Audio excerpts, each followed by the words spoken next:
फिर एक नया सवाल आपकी स्क्रीन पर आपके सामने है। क्या सवाल है? समांतर श्रेणी का है। ये तो पता चल गया होगा समांतर श्रेणी का है। समांतर श्रेणी पहले ही लिख के दिया उसने। समांतर श्रेणी का चौथा पद शून्य है। सिद्ध कीजिए कि समांतर श्रेणी का 25वां पद जो होगा क्या वो 11वें पद का 3 गुना होगा। ये हमें क्या करना है भाई? सिद्ध करना है। चलिए फटाफट से बिना टाइम वेस्ट किए हम सवाल को हल करते हैं। सवाल आपका 2019 में आया हुआ क्वेश्चन है। देखिए कैसे होगा सवाल। जबकि सवाल के अंदर A4 का मान दिया है उसने 0। क्या दिया है? A4 का मान 0 और सिद्ध करा रहा है हमसे कि समांतर श्रेणी का जो 25वां पद है क्या वो 11वें पद का, इस 11वें पद का 3 गुना है। 11वें पद का 3 गुना है। ये वाली बात हमें क्या करनी है भाई? सिद्ध करनी है। सिद्ध करनी है। मैं लिख देता हूं यहाँ पर सिद्ध करना है। ये हमें क्या करना है भाई? सिद्ध करना है कि 25 बराबर 11 गुणा 3 लाना है। ये तो बोला सवाल। देखो चौथा पद शून्य है, आगे बोला सिद्ध करो कि 25वां पद जो है 11 पद का 3 गुना है। 25वां पद जो है वो 11 पद का 3 गुना है। कर दिया मैंने 3 गुना। सवाल के अंदर दे रखा है केवल इतना सही। इतने से हल करना होगा पूरा सवाल। कैसे हल करेंगे? देखो जब हमें n व पद का फॉर्मूला पता है तो फटाफट से उसे लगाएंगे हम। क्या होगा? ए एन बराबर A plus N minus 1 into D.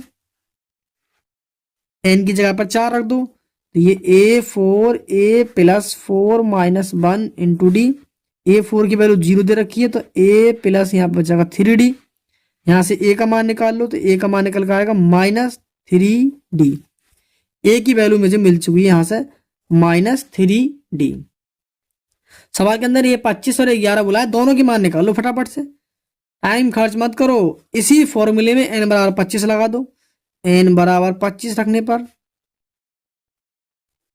n बराबर 25 रखने पर तो ये आ जाएगा A25 बराबर A plus 25 minus 1 into D. क्यों भाई? यही आएगा। A25 की वैल्यू मैं ज्ञात करना चाह रहा हूं। A का मान देखो ये है मेरे पास 3D माइनस का प्लस ये बचेंगे मेरे पास 24D। इसे हल करो जरा तो A25 की वैल्यू कितनी आई मेरे पास? 21D। कितना आ गया? 21D। सवाल के अंदर से A11 की वैल्यू भी याद कर लो। n बराबर क्या रखेंगे अब? 11 रखने पर 11 रखने पर देखो इस फॉर्मूले में यहाँ पर 11 लगाऊं। 11 माइनस 1 इंटू डी तो ये आएगा A11 बराबर A plus 11 minus 1 into D. A11 A की वैल्यू देखो माइनस के 3D मैंने अभी निकाली थी। देखो ये निकल कर आया माइनस के 3D। ये लगा दिया मैंने A की जगह पर। पूरे सवाल में DD बना लूंगा, समझेगा DD और उससे पता चल जाएगी कि हाँ ये उसका 3 गुना है या नहीं। ये आ गया 7D। ये आ गया 7D। जरा आंखें से देखना, जरा आंखों से देखो। देखो ये 7×3=21 है ना? है। बोलो जल्दी बोलो, जल्दी बोलो।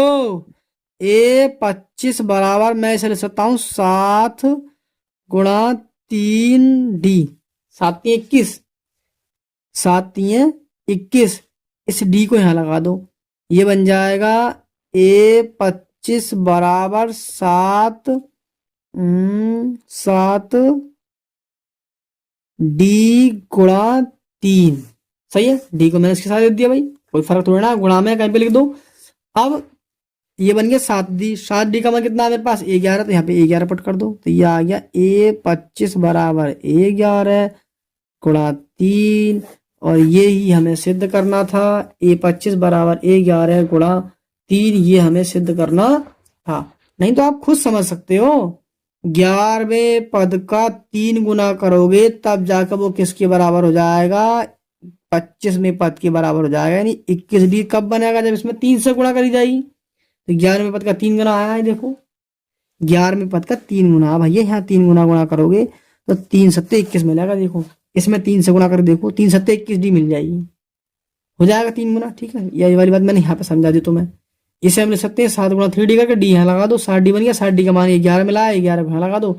A25 बराबर A11 गुणा 3 हो गया सवाल। क्या सवाल समझ में आया? एकदम मस्त जबरदस्त।